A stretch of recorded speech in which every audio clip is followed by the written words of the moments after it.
Bismillahirrahmanirrahim. Assalamualaikum warahmatullahi wabarakatuh. Selamat siang para sahabat Rumah Sakit AMC. Apa kabarnya nih? Semoga dalam keadaan sehat walafiat. Amin ya robbal alamin. Perkenalkan, saya Dr. Gigi Elsa Wahyudi yang akan bersamai para sahabat Rumah Sakit AMC dalam acara Lari Sehat. Apa itu lari sehat? Obrolan ringan seputar kesehatan. Nah, tema kali ini mengenai efek kehilangan gigi pada kesehatan tubuh. Dan narasumber kita adalah Dr. Gigi spesialis prosto yang berpraktek di Rumah Sakit AMC. Beliau adalah Dr. Deti Nitami, SP-Pros. Nah, saatnya kita berkenalan dulu ya sama Dr. Detin. Halo dokter. Halo Dokter Elsa. Apa kabar? Alhamdulillah baik dok. Dok, boleh disapa dok, sahabat Rumah Sakit AMC-nya dok? Assalamualaikum, selamat siang semua sahabat Rumah Sakit AMC. Salam sehat ya untuk kalian semua. Amin. Ya, terima kasih dok. Ya. Sebelum kita kupas tuntas nih obrolan ringan kita tentang efek kehilangan gigi pada kesehatan tubuh, saya mau mengingatkan kembali untuk para sahabat Rumah Sakit AMC untuk memfollow IG Rumah Sakit AMC di @rs.amc.official, dan jangan lupa juga kita hari ini ada hadiah, ada door prize menarik buat 3 orang pemenang. Caranya gampang banget, tinggal kirim pertanyaan via IG atau via SMS atau WA ke 0857 23 80 2201. Diulang ya, 0857 23 80 2201. Nah, nanti di akhir acara untuk pemenangnya akan dihubungi dan diumumkan oleh admin Rumah Sakit AMC. Oke, tanpa berpanjang lebar, kita mulai aja ya obrolan kita ya. Nah, dok, ini pasti para sahabat Rumah Sakit AMC itu kan pasti banyak yang belum tahu tuh dok. Prosto itu apa sih dok? Oke, saya izin cerita dulu ya. Secara garis besar di kedokteran gigi itu sebenarnya banyak sekali cabang-cabangnya gitu dok. Jadi kalau misalnya dokter umum kan kita taunya ada dokter anak, dokter bedah, dokter jantung gitu. Nah sama kedokteran gigi juga punya spesialisasinya masing-masing. Kurang lebih ada 8 dan salah satunya adalah spesialis prostodontia. Apa sih sebenarnya? Karena pasti sahabat Rumah Sakit AMC banyak yang baru dengar gitu ya, itu kata-kata baru gitu. Apa sih prostodontia? Jadi kalau dari glossary of terms-nya, prostodontia itu adalah bidang kedokteran gigi yang merestorasi dan mempertahankan fungsi rongga mulut, kenyamanan, estetika, kesehatan pasien dengan cara merestorasi gigi-gigi asli dan atau mengganti gigi-gigi yang sudah tanggal dan jaringan rongga mulut serta maksilofasial yang sudah rusak dengan pengganti tiruan. Tapi kalau glossary yang terbaru pasti ditambahi kata pengganti tiruan yang biokompatibel. Artinya secara sederhananya gitu ya, panjang banget. Jadi secara sederhananya adalah prostodontia itu mengganti apa yang sudah hilang di dalam rongga mulut dan maksilofasial. Maksilofasial itu wajah.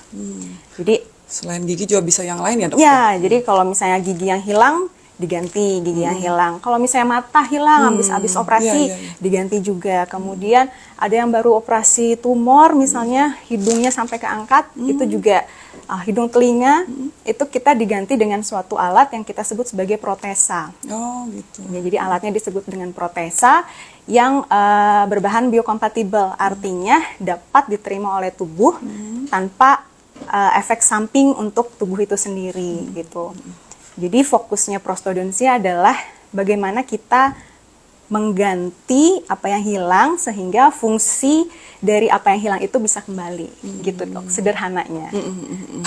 Nah dok, sebelum ditunggu ya sahabat Rumah Sakit AMC, pertanyaan-pertanyaannya dikirim via IG atau SMS atau WA ya ke nomor yang tadi disebutkan ya. Nah dok, sambil nunggu pertanyaan yang masuk nih dok, efek jangka pendeknya kalau hilang gigi itu terhadap kesehatan rongga mulut tuh gimana sih dok? Jadi kalau kita lihat di sini ya dok ya,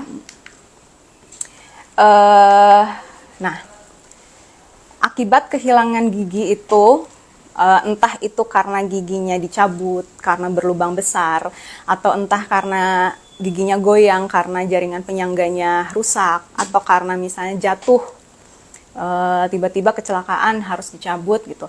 Penyebab-penyebab tersebut akan berdampak, efeknya domino. Satu gigi yang hilang itu akan berdampak ke gigi-gigi yang lain.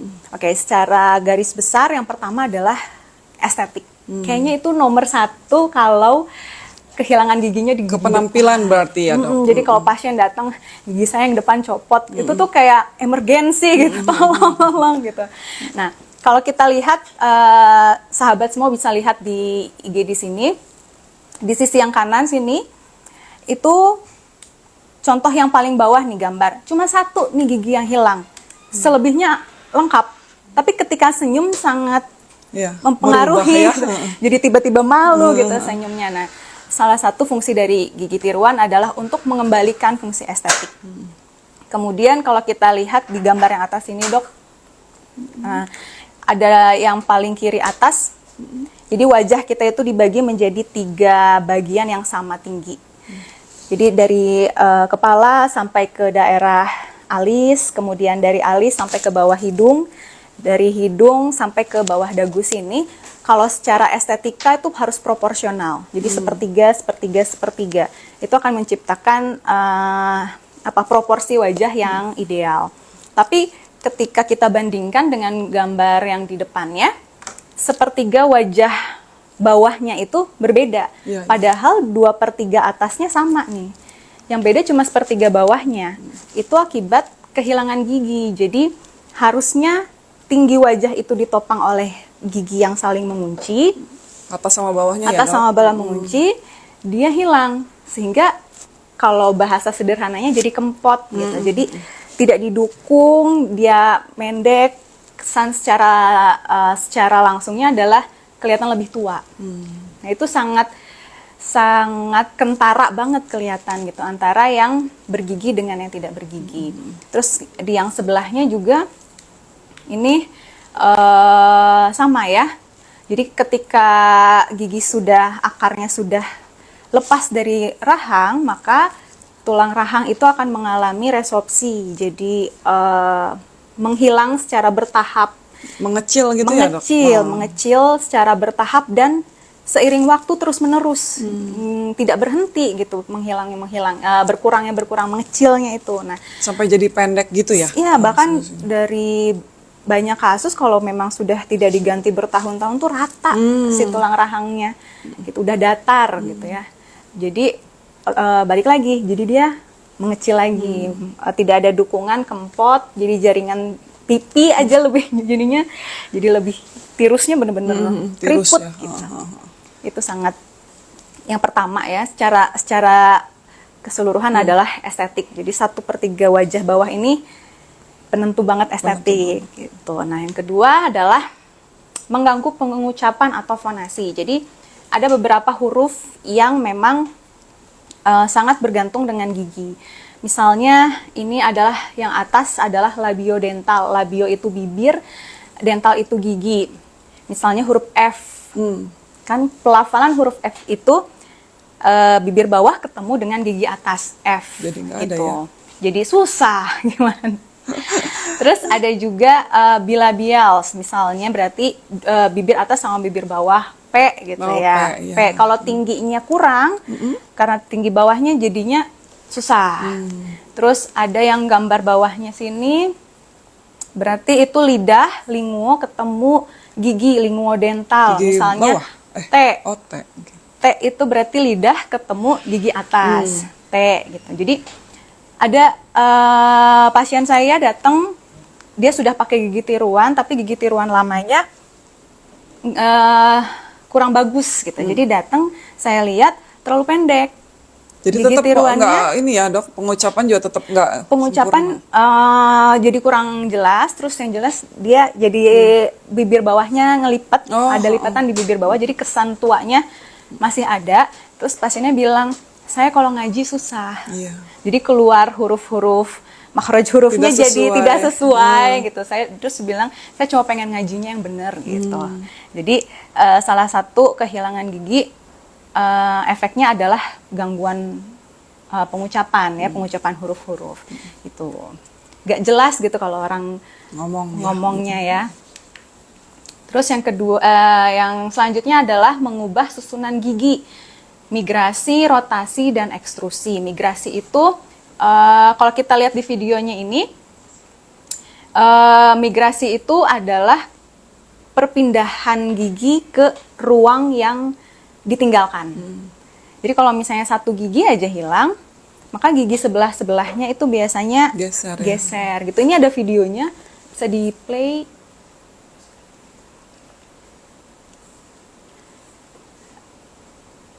Bisa di play ya?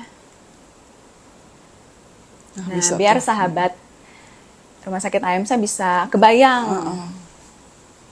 Nih, jadi kalau misalnya, nih contohnya satu gigi hilang, ketika dipakai ngunyah terus-terusan, gigi yang tidak ada lawannya itu akan turun. Kita lihat nih gigi atasnya nih yang nggak ada lawannya, turun. Kita sebut sebagai ekstrusi, karena harusnya mengunci, karena dia nggak ada lawan, maka dia akan turun. Itu kayak sudah, apa ya, sudah pasti gitu. Kalau nggak ada lawan tuh, pada banyak kasus, hampir semua kasus, kalau udah satu kehilangan gigi, gigi yang sebelah-sebelahnya jadi ikutan bermasalah. Rotasi itu jadi giginya jadi agak berputar, dan ekstrusi dan migrasi gitu, berpindah. Nah, kalau kita lihat di sini di video, nah ada yang dilingkari itu adalah daerah-daerah yang jadinya tempat penumpukan plak makanan. Jadi karena daerah tersebut miring-miring, jadi sikat gigi biasanya susah menjangkau area tersebut. Jadi menjadi tempat yang santapan enak gitu buat plak-plak makanan berkumpul, sulit dibersihkan, sehingga akhirnya menjadi karies atau gigi berlubang. Jadi orang tuh pasien datang cuma satu gigi yang hilang, tapi banyak yang tahun berikutnya kok gigi saya yang sebelahnya jadi ikutan lubang juga. Nah, itu penjelasannya kenapa satu gigi hilang tapi gigi sebelah-sebelahnya jadi ikutan bermasalah. Gitu. Jadi saya bilang tadi efek domino, satu gigi hilang, biasanya selanjutnya gigi yang lainnya juga akan ikut jadi korbannya. Gitu, Dok. Ini yang satu lagi ya, Dok, kehilangan gigi yang termasuk baru juga mungkin di sahabat yang baru dengar gitu, adalah kelainan sendi rahang. Jadi kalau misalnya gigi yang harusnya mengunci, posisi mengunci, dia berubah posisi, jadinya ngebentur gitu ya, Dok. Nah, otomatis sendi rahang kita, jadi kita punya sendi rahang yang menghubungkan tengkorak kepala dengan rahang bawah kita. Nah, sendi ini kalau misalnya terkena beban berlebihan secara terus-menerus, atau kita bilangnya karena trauma, itu akan sakit. Gitu. Jadi kalau misalnya pasien banyaknya tuh, Dok, sendi saya tuh bunyi, berisik, trak gitu. Nah, itu biasanya karena salah satunya adalah efek dari penyebaran tekanan kunyah gitu, yang harusnya dari kita ada 28 gigi, ini cuma tinggal 6 gigi gitu kan. Jadi nggak seimbang, capek sendinya, lama-kelamaan dia bunyi klak. Yang bangun tidur juga suka ada bunyi gitu ya, Dok ya? Klak gitu. Nah, terus sampai kalau makin parah bertahun-tahun, biasanya buka mulutnya jadi lebih kecil. Misalnya dua jari aja susah, makin lama satu jari susah. Bahkan ada beberapa yang ekstrim itu sampai tinnitus, Dok. Jadi kayak ke telinga ya? Iya, berisik banget gitu. Jadi kayak ngedengar suara, seperti mendengar suara kereta gitu, terlalu berisik. Itu efeknya bisa sampai demikian. Wah, Dok, nih ada pertanyaan nih, Dok. Dokter mau tanya, anak waktu kecil giginya banyak lubang sampai habis gigi depan bawah dan mempengaruhi bentuk rahang atau jadi came. Apakah harus bisa diperbaiki? Nah, ini dari IG-nya Sriatun 680. Oke. Jadi Ibu Sri, bisa diperbaiki atau tidak? Jawabannya bisa.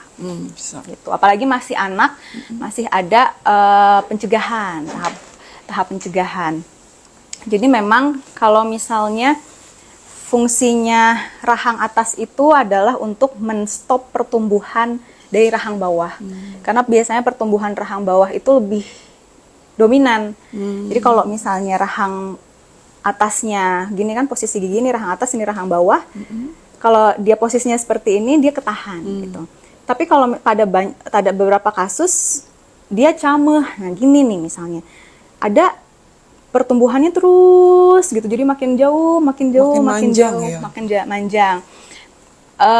Memang untuk kasus cameh ini dominannya genetik sebenarnya. Dominannya adalah genetik, tapi itu berarti rahangnya. Tapi bisa juga karena susunan giginya. Ya kenapa cameh ya? Karena gigi atasnya nggak ada. Gitu. Jadi kayak seolah-olah maju sendiri terus, gitu, nggak ditahan. Sama kayak pasien yang gigi atasnya udah hilang nih, udah tua, nanti gigi bawahnya tuh jadi flaring, jadi kayak ngebuka gini, jadi tiba-tiba bercelah gitu karena nggak ada yang nahan. Nah, apakah bisa diperbaiki?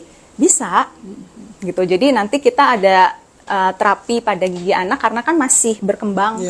Jadi nanti ada terapi khususnya pakai alat supaya kalau memang dari rahangnya yang bawahnya yang terlalu dominan tumbuhnya, nanti ada preventifnya. Jadi ditahan pakai alat ortodontik. Oh, pakai alat ortodontik ya. Gitu. Kalau dari Pakai prostonya appliance. sendiri sih belum ya, karena anak-anak ya kali Kalau ya. anak-anak sih kalau giginya hilang, sebenarnya dia ada gigi barunya gitu. Nah, Ibu Sri ini anaknya di tahun berapa nih? Giginya masih gigi susu atau udah gigi tetap gitu. Gitu. Selama dia masih gigi susu, nanti akan diganti oleh gigi tetap. Nah, nanti kita lihat gigi tetapnya tumbuhnya ke arah mana. Biasanya nanti kalau cameh pakai pendekatan ortodontik atau kita sering dengarnya behel gitu ya, kita benerin dulu nih posisi gigi-giginya. Gitu. Nah, ada lagi lanjutannya nih dok, dari IG Maulina Fatimah 21. Assalamualaikum dok, izin bertanya, apa hubungannya gigi bolong dengan kehamilan? Oke, jawab dulu ya.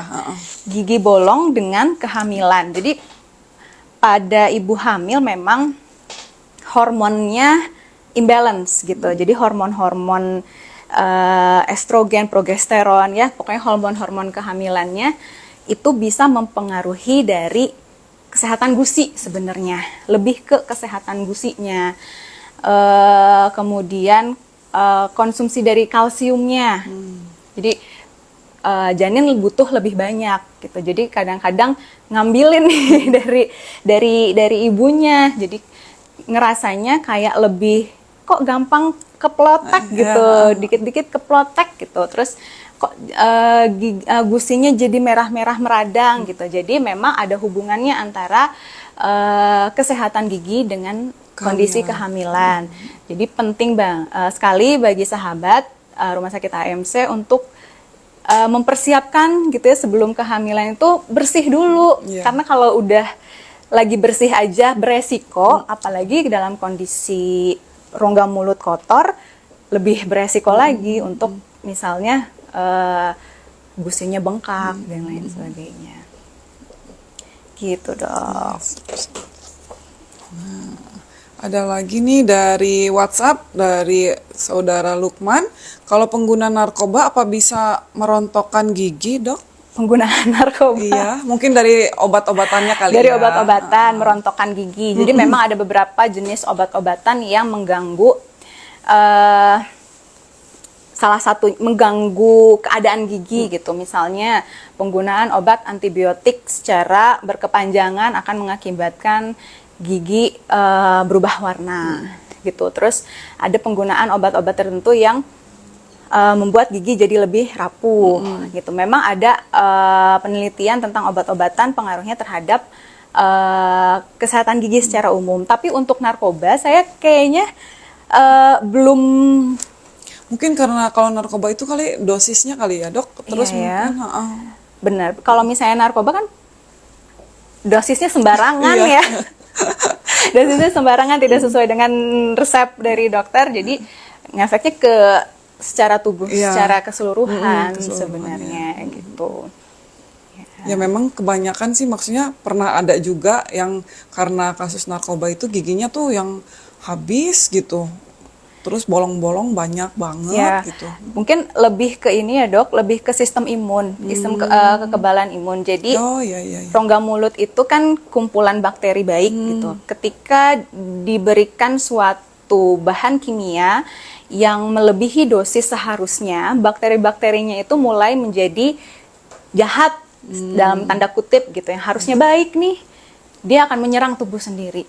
Secara efek selanjutnya adalah mau nggak mau ya rongga mulutnya entah itu akan menjadi yang harusnya masanya normal jadi keganasan, yang harusnya bersih jadi kotor. Nah pokoknya kalau sudah ke arah kotor apapun jadi berantakan gitu ya dok ya. Arahnya ke sana sih, ke host imun gitu. Iya iya iya. Nih ada selanjutnya dok nih dari Ibu Mita via WhatsApp juga. Faktor apa saja yang bisa menyebabkan gigi rusak dok? Apa dok? Faktor yang menyebabkan gigi rusak. Tadi kan sebenarnya udah dijelaskan ya. Jadi gigi untuk menjadi rusak itu butuh dari dalam dan dari luar. Dari dalamnya adalah kondisi rongga mulutnya. Lingkungannya dulu lihat, bersih atau kotor. Yang kedua dari luarnya itu apa? Asupannya. Apakah makannya gula terus, misalnya yang disukai sama bakteri itu, apakah konsumsinya yang manis-manis karbohidrat yang berlebihan. Terus yang ketiga itu adalah faktor pembersihannya. Jadi dia membentuk lingkaran yang kalau di tengah kita ambil dari 3 segitiga itu membentuk keseimbangan gitu. Jadi kalau misalnya makan makanan manis terus giginya kotor, nggak disikat, nah itu jadi gigi berlubang. Gitu. Jadi 3 faktor itu. Menumpuk ya dok, plaknya Betul. dari plak jadi bolong gitu ya dok. Jadi kalau makan gula boleh nggak? Ya boleh. Boleh makan yang manis-manis nggak? Boleh. Coklat boleh. Tapi masalahnya disikat apa enggak giginya gitu. Kalau misalnya makan banyak terus-terusan sikat giginya seminggu sekali sama aja dong. Iya iya Gitu. dok. Jadi itu ya sahabat sains Iya, ya. makasih dok. Dari IG nih, dari Denos12, izin bertanya dok, kalau kehilangan gigi bungsu, apakah ada efek samping yang membahayakan kesehatan jangka panjang?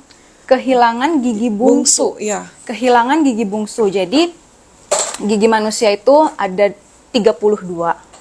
Tapi 4 diantaranya suka bersembunyi. Karena nggak ada ruangan. Itu efek dari dulu kita makanannya yang keras-keras sehingga tumbuh rahangnya itu maksimal. Sekarang makin kesini makanan makin lunak. Jadi kita ngunyahnya jadi makin jarang. Jadi malas ngunyah ya? Jadi malas ngunyah, udah empuk-empuk semua. Jadi perkembangannya makin mengecil. Yang harusnya tumbuh punya ruangan, dia udah sekarang nggak punya ruangan nih untuk gigi yang ke-8 ini, atau kita bilang gigi bungsu, sehingga terbenam. Nah, masalahnya yang terbenam ini suka bikin masalah, suka bikin ulah.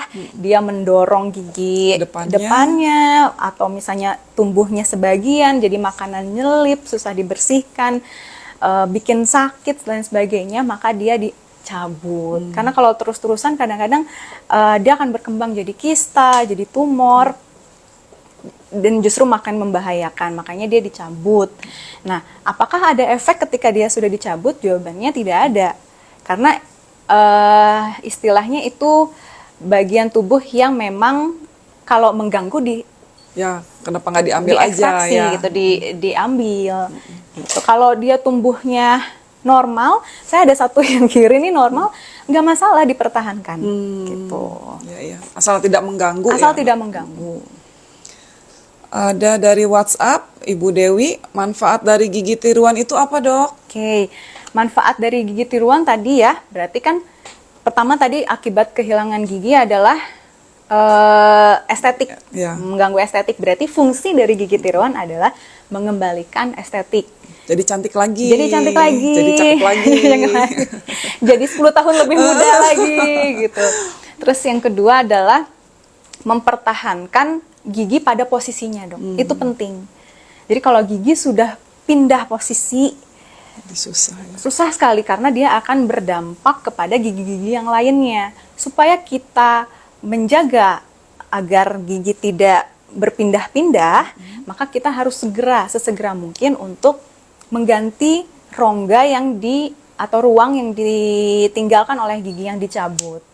Gitu. Jadi fungsinya adalah mempertahankan gigi pada posisi seharusnya. Seharusnya ya, Dok. Dan yang Nanti kan ketiga pengaruh juga ke pengunyahan kali ya, Dok. itu nomor satunya, bahkan nomor yang penting satunya saya ya. bisa ngunyah Oh, lagi. Iya, iya.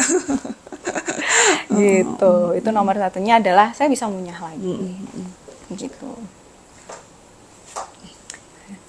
Dari IG Elisa 86. Assalamualaikum, Dok. Mau bertanya, kalau asam lambung bisa mengakibatkan gigi keropos atau tidak, Dok? Ya, jadi pada beberapa kasus memang dia punya GERD ya. Jadi reflux asam lambungnya naik lagi. Kenapa dia bisa mempengaruhi dari keadaan gigi? Jadi kondisi rongga mulutnya asam.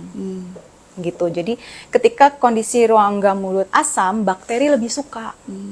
Gitu. Itu alasan kenapa juga kalau misalnya kita makan makanan yang manis, tidak sikat gigi, ditinggalin 2 hari gitu, rongga mulutnya pasti asam gitu.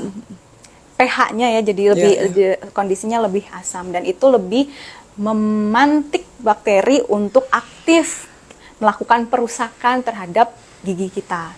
Jadi jawabannya, jadi ada beberapa yang saya sama nih giginya, rajin disikatnya sama nih sama si B, si A sama si B nih sama, makannya juga dijaga nih sama si A si B, tapi kok si B ini giginya tuh rapuh gitu, terus lubang, karena memang secara umum kondisi rongga mulutnya, lingkungannya lebih asam dibandingkan dari si A misalnya. Itu juga berpengaruh, Dok. Jadi itu yang harus diperbaiki itu dalamnya dulu ya, Dok? Ya, betul. Kesehatan keseluruhannya dulu diperbaiki. Asam lambungnya dulu ya diperbaiki ya. Selanjutnya nih ada dari WhatsApp, Bapak Sony, berapa biaya pemasangan gigi, Dok? Apa bisa pakai BPJS? Ya, jadi kabar gembira ya untuk sahabat rumah sakit AMC yang memiliki keluhan giginya tanggal, gigi hilang gitu. Jadi di rumah sakit AMC ini akan melayani pasien-pasien gigi tiruan yang bisa menggunakan BPJS, dong. Gitu. Jadi BPJS mengcover, ada coverannya. Silahkan dikonsultasikan terlebih dahulu. Nah, pasti sahabat AMC juga pengen langsung datang kan, langsung konsultasi sama Dokter Detin. Nah, jadwalnya aja, Dok. Di AMC tuh hari apa, Dok? Jadwalnya hari Senin dan hari Kamis di jam 2 siang. Iya. Gitu. Oke, sebelum pertanyaan berikutnya lagi, kita lanjutkan dulu ke materi ya. Oke, lanjut ya ke materi. Nah, ini kalau kita mau mengganti gigi yang hilang, gigi tiruannya tuh ada jenisnya apa saja. Secara umum itu ada 2. Ada gigi tiruan lepasan sama ada gigi tiruan cekat. Bedanya apa? Kalau gigi tiruan lepasan berarti pasien bisa melepas pasang gigi tiruannya. Jadi bisa dilepas, dibersihkan, disikat, mau makan dipakai lagi. Terus ada gigi tiruan cekat di mana gigi tiruannya tidak bisa dilepas pasang oleh pasien. Jadi oleh dokter giginya itu dipasang permanen di gigi-gigi penyangganya. Itu bedanya. Masing-masing punya indikasi dan kontraindikasi, punya kelebihan dengan kekurangannya masing-masing. Itu nanti kita akan coba lihat ya. Ini adalah contoh dari gigi tiruan lepasan, Dok. Yang gambar pertama ini gigi tiruan lepasan kerangka logam. Jadi kalau di dunia prosto itu ini fundamental, basicnya. Jadi ilmu dari gigi tiruan lepasan ini ada di kerangka logam. Dia punya kelebihannya tuh bisa dibuat tipis landasannya. Jadi nggak tebal, terus dia bisa menghantarkan panas dan dingin. Jadi kalau minum, Panas yang minum juga. panas tuh tahu gitu, ini panas, ini dingin gitu. Karena logam memang menghantarkan panas. Kemudian dia memeluknya kemana gitu ya, retensinya kemana, dia ke gigi-gigi penyangga dengan kita sebutnya cangkolan. Terus gambar yang kedua ini gigi tiruan juga, gigi tiruan lepasan, bahannya akrilik, bahannya bahan landasannya atau bahan apa ya, merah-merahnya Kayak gitu, gusinya ya, kayak Dok. gusinya adalah akrilik kita sebutnya. Jadi tidak ada rangkanya itu bukan dari logam. Dan nanti dipakai kawat untuk gigi sebelah-sebelahnya ya. meluknya. Kekurangannya adalah tadi dia tidak menghantarkan panas, terutama untuk pasien yang kalau misalnya kehilangan giginya banyak, di langit-langitnya tertutup, jadi kadang-kadang respon panas dinginnya jadi kurang. Terus dia butuh ketebalan tertentu supaya dia tidak mudah patah. Gitu. Kalau yang kerangka logam itu bisa dibuat tipis, kalau yang akrilik ini butuh ketebalan tertentu. Terus yang ketiga ini ada juga gigi tiruan kita sebutnya saddle. Jadi ada yang bilang, dok udah saya mah baru 1 gigi yang hilang, gak usah lah diganti.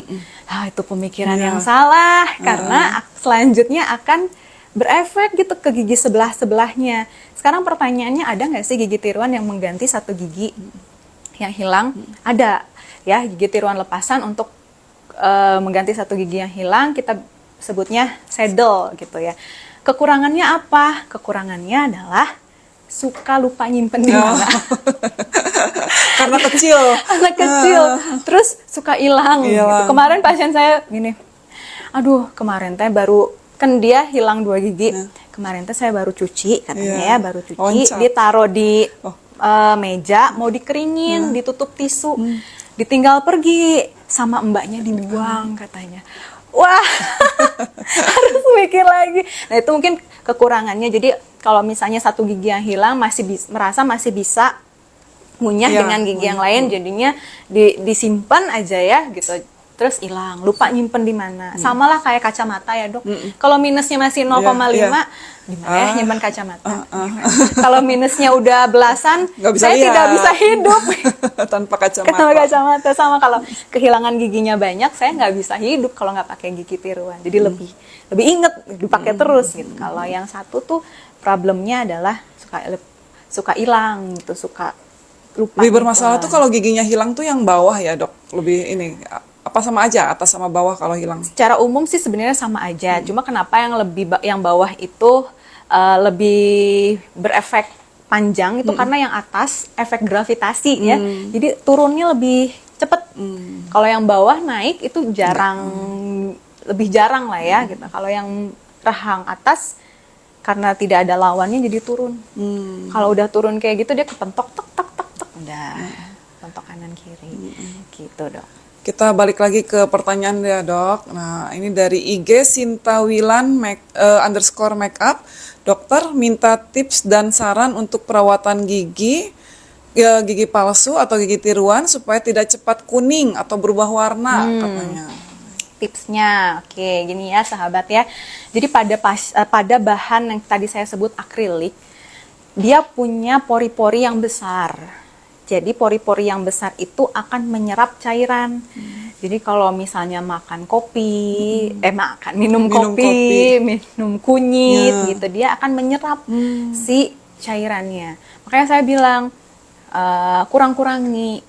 Kalau misalnya pakai gigi tiruan yang bahannya akrilik, karena akrilik itu sifatnya menyerap cairan. Nah, selalu bersihkan gigi tiruan sahabat dengan air yang mengalir. Jadi perlakukan dia seolah-olah itu adalah gigi aslimu gitu ya. Jadi disikat dengan sikat gigi halus. Jadi nggak cuma di airin aja udah selesai. Kita sikat pakai sikat gigi yang biasa dipakai, pakai pasta gigi yang kalau bisa yang nggak ada butir-butirnya. Karena butir-butirnya suka bikin kasar ke permukaan akrilik itu. Jadi akrilik itu sensitif aja, ke jatuh bisa patah, kemudian kena gores-gores gitu, takutnya memperlebar dari pori-porinya. Lalu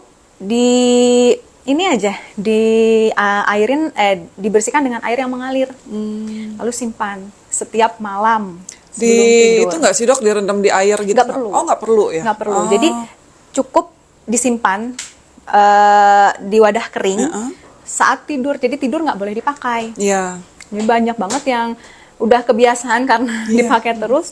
Jadi sepanjang hari 24 jam nggak dilepas, pas lagi dibuka, kotoran semua. Jadi penting kalau tidur dibuka gitu ya, supaya jaringan kita tuh bisa bernafas. Nah, untuk mencegah tadi berubah warna, lakukan pembersihan secara rutin. Ada juga produk-produk yang memang dia bisa mengangkat kotoran yang menempel di Gigi palsunya itu, di gigi palsu, tiruannya ya. gigi tiruannya itu. Nah, kita bisa beli produk-produk tersebut gitu. Ada nggak sih dok gigi tiruannya yang nggak bisa berubah warna itu, ada nggak? Kalau untuk bahan-bahan kayak misalnya seperti porselen, bahannya dok itu tidak merubah warna karena pori-porinya kecil banget. Tapi itu Tidak untuk ada. gigi permanen ya dok? Gigi permanen. Tapi bisa juga kalau misalnya ada dananya pakai bahan zirkon misalnya, gigi tiruannya bisa dok gitu. Iya. Bisa. Oke, para sahabat rumah sakit AMC, kita lanjut lagi ke materi ya. Oh ya. Tadi ya, terus kalau yang bawah mah ini gigi tiruan lengkap, jadi udah habis giginya, jadi kita pakai gigi tiruan lengkap. Terus yang paling terakhir itu ada dukungan implan dok. Jadi kalau misalnya pada kasus-kasus yang tulang rahangnya sudah datar, jadi untuk menempatkan gigi tiruannya jadi susah, jadi goyang-goyang terus, lepas, gerak ya. terus, gigi tiruannya tuh nggak klek gitu. Nah, bisa ditambahkan retensinya atau penyangganya dengan implan. Jadi dihubungkan dengan bar. Nah, nanti gigi tiruannya di atas implannya itu klek gitu. Jadi lebih nyaman, Nempel ya. lebih nempel ya, lebih retentif gitu dong. Itu untuk gigi tiruan lepasan. Untuk gigi tiruan cekat nih, keuntungannya apa? Ini seperti gigi asli. Tidak perlu dilepas pasang. Pembersihannya seperti menyikat gigi. Gitu. Tapi dia ada kekurangannya. Kekurangannya adalah indikasinya terbatas. Tidak bisa pada kasus kehilangan gigi yang banyak. Kita sebutnya untuk gambar yang atas ini adalah jembatan gigi atau dental bridge. Sama halnya kayak jembatan kendaraan ya, jembatan di jalan, dia ada penyangga dan penyangganya. Semakin panjang jembatannya, butuh penyangga yang lebih kokoh. Kalau misalnya kehilangan gigi, misalnya 3 gigi nih di belakang, pengen diganti sama yang cekat, karena saya nggak mau pusing lah gitu ya. Pengennya kayak gigi asli aja. Tapi disangganya oleh 1 gigi dengan 1 gigi lagi, rawan potong, rawan patah gitu loh. Jadi nanti kalau di gigi tiruan cekat ini, gigi-gigi sebelahnya atau kita sebut gigi penyangganya itu dimodifikasi sedemikian rupa ya, dibor, dibentuk untuk untuk menerima dari si gigi tiruannya. Jadi tiruannya dipasang ya, kalau kita lihat di gambar atas ini, gigi tiruannya nanti dipasang di gigi-gigi asli yang sudah dibentuk tadi dengan cara disemen gitu secara permanen. Terus pada kasus yang tadi 3 gigi dok hilang, tapi saya pengennya tetap yang permanen, bisa nggak gitu? Bisa, dengan cara tambahin implan. Gitu. Jadi implan itu mengganti akar gigi gitu. Jadi dengan dukungan implan bisa. Gitu. Kalau yang banyak kehilangan giginya, itu ada beberapa pasien entah di mana gitu ya, dipasangnya tuh panjang sekali. Terus menyangganya cuma 1 gigi sama 1 gigi kanan dan kiri, patah. Nah, masalahnya prinsip dari prostodontia itu yang utama bukan mengganti apa yang hilang, tapi mempertahankan apa yang masih ada.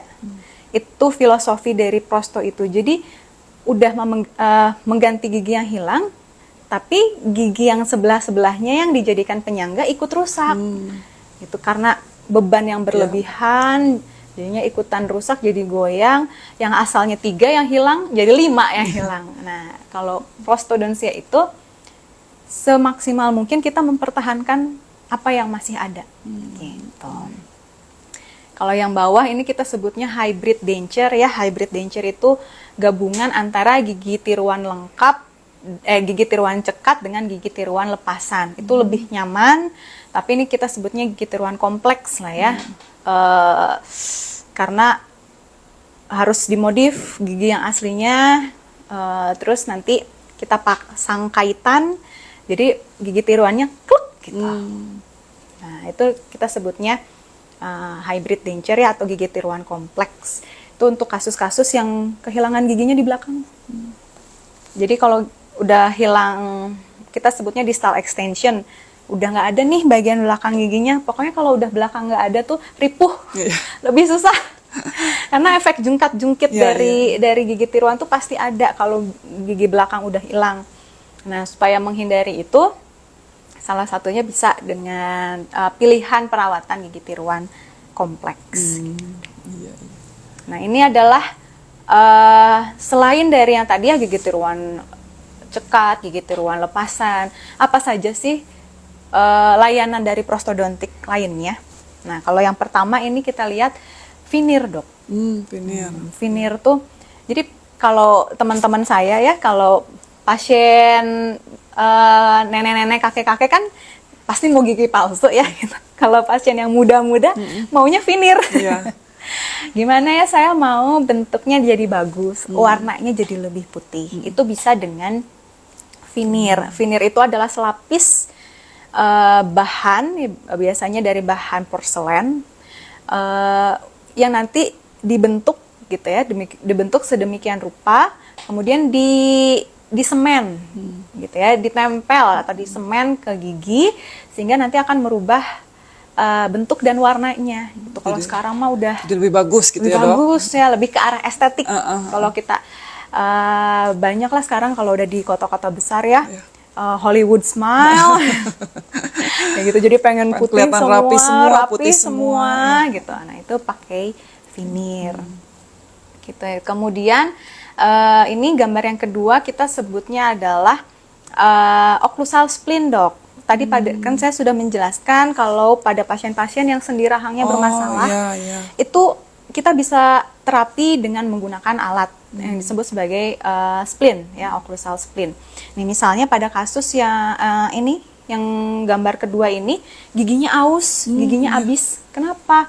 Karena dia punya kebiasaan mengerot gigi. Kita sebutnya bruxism. Jadi kalau tidur bunyi gitu. Jadi dia tidak sadar ya, Dok ya. Tidak sadar, terus pagi-pagi pegel, terus tiba-tiba giginya jadi pendek, udah aus gitu ya, pendek sekali. Nah, untuk mencegah kerusakan yang lebih parah, kita biasanya pakaikan alat occlusal spleen ini. Jadi pas lagi malam tidur dipakai, sehingga melindungi gigi dari kegiatan terus-terusan menggesek gigi sampai terkelupas gitu permukaan giginya. Itu sama anak saya itu kalau tidur berisik gitu.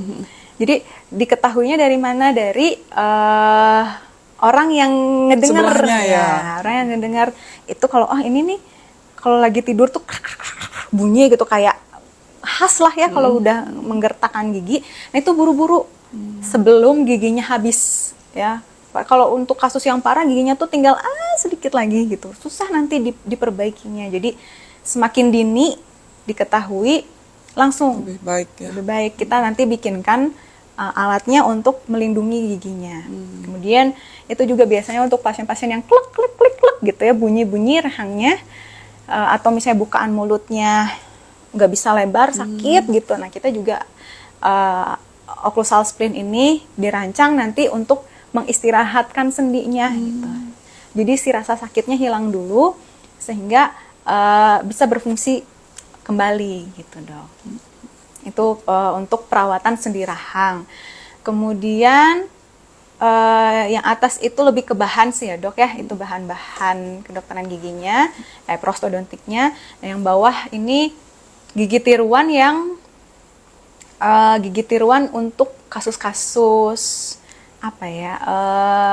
misalnya pasca tumor, Dok, pasca cancer ya, keganasan. Jadi banyak kasus kanker rongga mulut ya, atau oral cancer, dia harus dioperasi, diambil langit-langitnya, lubang dong, harus gimana gitu kan. Jadi mengganti lubang yang ditinggalkan karena diambil massa tumornya, itu diganti sama bahan bahan kedokteran gigi nanti digabung sama gigi tiruannya gitu. Kita sebutnya obturator. Gitu. Dok, balik lagi nih dok ke pertanyaan ya dok. Dari Putri via WhatsApp, cara mengatasi gigi ompong gimana tuh dok? Cara mengatasi gigi ompong dengan gigi tiruan ya. Mengatasi gigi ompong dengan gigi tiruan. Kalau giginya udah ompong segera diganti ya sahabat supaya bisa ngunyah kembali, bisa senyum kembali gitu. Suka ada tuh dok yang masih ada sisa akarnya itu, tapi pengen tetap bikin gigi palsu, itu gimana tuh dok? Oh itu deadmat, nggak boleh ya dok. Jadi banyak memang pada pasien-pasien biasanya itu dari korban tukang gigi itu dok. Jadi ditempel aja di atas si sisa akarnya, itu akan menjadi sumber dari infeksi baru. Jadi dia itu adalah sumber kumannya gitu lah ya dok, istilahnya diberi suatu alat baru gitu ya. Sesuatu yang dimasukkan ke dalam mulut gitu, berarti kan dia kotor gitu ya. Terus di dalamnya juga kotor, akan menjadi infeksi yang baru. Jadi yang harus dilakukan adalah dicabut dulu sisa akarnya, bersih dulu semua. Ada karang gigi di scaling, ada yang lubang ditambal, baru kita pasang gigi tiruannya. Iya. Selanjutnya dok, dari Mimi via WA, seberapa sering dok lansia harus konsultasi ke dokter gigi? Ya, jadi lansia ini kan tadi bilang ya kalau misalnya gigi tiruan itu kalau misalnya gigi sudah dicabut akan terjadi resorpsi atau pengecilan dari tulang yang berkelanjutan terus-menerus gitu. Nah, pada lansia yang sudah memakai gigi tiruan gitu ya, misalnya sudah 5 tahun nih, jadi longgar gigi tiruannya ya. Terus kalau misalnya udah longgar ini gimana? Nanti kita bilangnya reline lah ya. Kalau misalnya gigi tiruannya masih bagus, nah kita akan mengikuti proses resorpsi yang terjadi. Jadi masih bisa dipakai lagi gigi tiruannya. Jadi, harus bikin baru ya dok? Nggak harus, nggak selalu harus bikin baru. Jadi seberapa sering ya minimal 6 bulan sekali lah. Sama gitu ya pokoknya sama semua ya. Semua sama. Iya, oke nih kita udah di penghujung acara nih dok. Terima kasih banyak dokter. Sama-sama dokter Elsa. Ilmunya bermanfaat buat saya juga buat sahabat rumah sakit AMC semuanya ya. Nah, jangan lupa pengumuman pemenang nanti ditunggu dari pihak admin rumah sakit ya untuk 3 orang pemenang. Nah, sebelum ditutup dok, barangkali ada kalimat penutup dari dokter dok. Kalimat penutupnya apa ya dok ya? Kesimpulannya, Seberapa penting mengganti gigi tiruan, mengganti gigi yang hilang? Sepenting kamu butuh gigi itu. Sepenting kamu ingin nyaman untuk mengunyah. Karena semakin ditunda, semakin banyak gigi yang harus semakin banyak kehilangan giginya, prosesnya jadi semakin kompleks. Ya, gigi tiruannya jadi lebih susah. Nanti malah merepotkan diri sendiri ya? Merepotkan diri sendiri dari biaya, dari kenyamanan. Itu kalau 1 gigi yang hilang lebih nyaman diganti. Kalau udah 10 gigi yang hilang, ini sakit gitu. Jadi sedini mungkin, segera mungkin, jangan tunggu semuanya rusak baru datang ke dokter gigi gitu ya. Dokter giginya juga pusing, dok. Ini harus diapain? Udah kayak gini. Gitu. Jadi tapi kalau yang udah terlanjur nih, udah gimana, segera datang ya, segera konsultasikan supaya bisa ngunyah lagi dengan nyaman, makan lagi dengan nyaman. Oke, sahabat AMC semua, ya saya akhiri dulu obrolan ringan hari ini. Terima kasih banyak untuk Dokter Detin, untuk sahabat rumah sakit AMC. Wabillahi taufik wal hidayah. Wassalamualaikum warahmatullahi wabarakatuh. Sampai jumpa.